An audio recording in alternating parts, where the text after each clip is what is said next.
Ladies and gentlemen, boys and girls, children of all ages, it is August 9th, and we're going to start off as we always do on a positive note. That's right, these are your pro wrestling birthdays. 1980, Ring of Honor's Silas Young.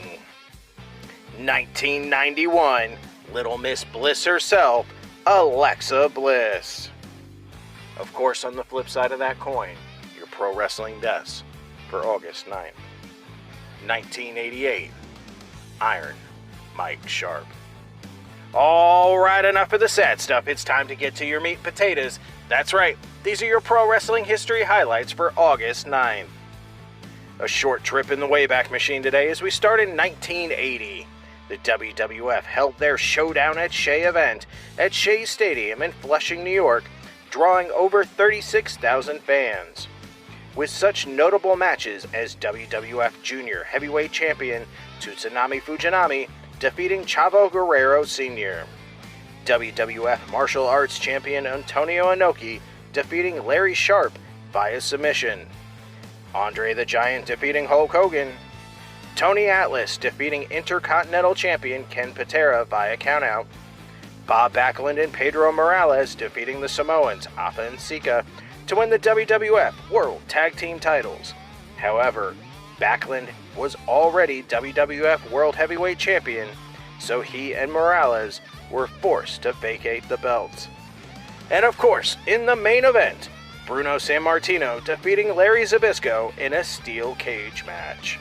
Leaping ahead 6 years to 1986, Ric Flair defeats Dusty Rhodes for the NWA World Heavyweight title in St. Louis, Missouri, to win the title for a fifth time.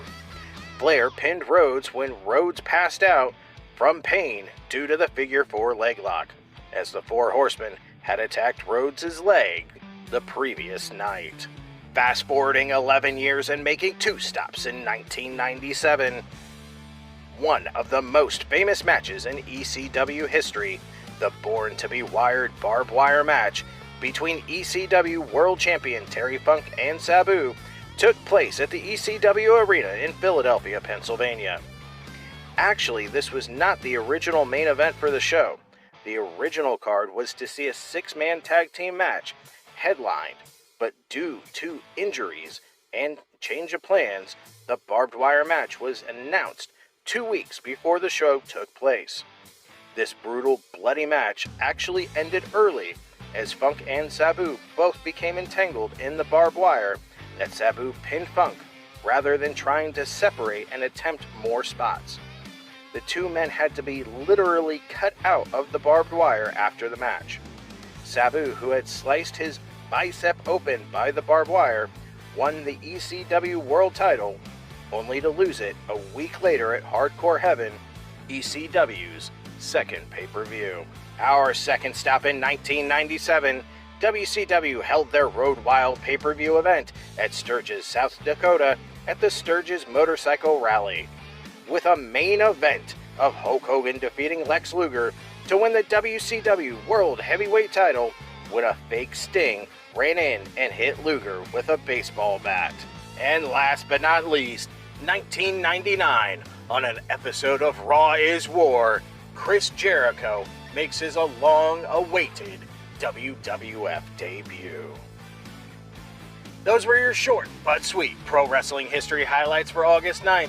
I'm the eclectic gentleman Stephen Watts, and we'll see you tomorrow. But to return to Mr. Galindo, the big question now is, which one's got the Tony? But wrestling looks more strenuous, and with another pair on hand, you've got Rough on the Red.